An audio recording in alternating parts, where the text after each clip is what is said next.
क्या आपने कभी सोचा है कि यह विशाल ब्रह्मांड, अनगिनत तारे, सूर्य, चंद्रमा, धरती, पर्वत, नदियाँ और हम सभी आखिर बने कैसे? सृष्टि का आरंभ कब और किसने किया? आइए पुराणों में वर्णित इस अद्भुत कथा को सुनते हैं। प्राचीन काल की बात है। उस समय न धरती थी, न आकाश, न दिन था, न रात। चारों ओर केवल असीम जल और गहरा अंधकार था। उस अनंत जल पर भगवान विष्णु योग निद्रा में शेषनाग की सैया पर विराजमान थे। उनके भीतर ही संपूर्ण सृष्टि का रहस्य समाया हुआ था। कुछ समय पश्चात भगवान विष्णु की नाभि से एक दिव्य कमल प्रकट हुआ। वह कमल इतना विशाल और तेजस्वी था कि उसके प्रकाश से चारों दिशाएं अलौकिक हो गईं। उसी कमल पर प्रकट हुए सृष्टि के रचयिता ब्रह्मा जी ने जब अपनी आंखें खोली तो उन्होंने चारों ओर केवल जल ही जल देखा। उन्हें समझ नहीं आ रहा था कि वे कौन हैं और उनका उद्देश्य क्या है। तभी आकाशवाणी हुई, हे ब्रह्मा, तप करो। ब्रह्मा जी ने हजारों वर्षों तक कठोर तपस्या की। उनकी तपस्या से प्रसन्न होकर भगवान विष्णु प्रकट हुए और बोले, हे ब्रह्मा, अब तुम्हें इस सृष्टि की रचना करनी है। भगवान विष्णु की आज्ञा पाकर ब्रह्मा जी ने सबसे पहले आकाश, वायु, अग्नि, जल और पृथ्वी, इन 5 महाभूतों की रचना की। फिर उन्होंने पर्वत, समुद्र, नदियाँ, वन, वृक्ष और असंख्य जीव जंतुओं को बनाया।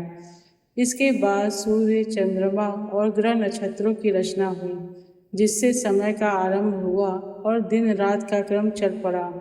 लेकिन सृष्टि का संतुलन बनाए रखने के लिए केवल सृजन ही पर्याप्त नहीं था। तब भगवान शिव प्रकट हुए।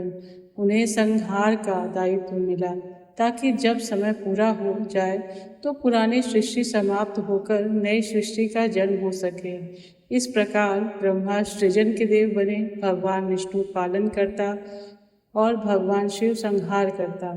इसके बाद ब्रह्मा जी ने अपने मानस पुत्रों और सप्त ऋषियों की रचना की। फिर मनु और शतरूपा का प्राकट्य हुआ, जिनसे मानव जाति का विस्तार हुआ। धीरे धीरे पृथ्वी पर जीवन विकसित होने लगा। पशु पक्षी, पेड़ पौधे और मनुष्य अपनी अपनी भूमिका निभाने लगे।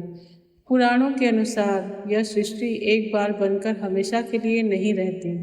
समय समय पर प्रलय आता है, जिसमें सब कुछ पुनः भगवान में विलीन हो जाता है। फिर उचित समय आने पर नई सृष्टि का आरंभ होता है। यही सृष्टि का सनातन चक्र है, सृजन, पालन और संहार।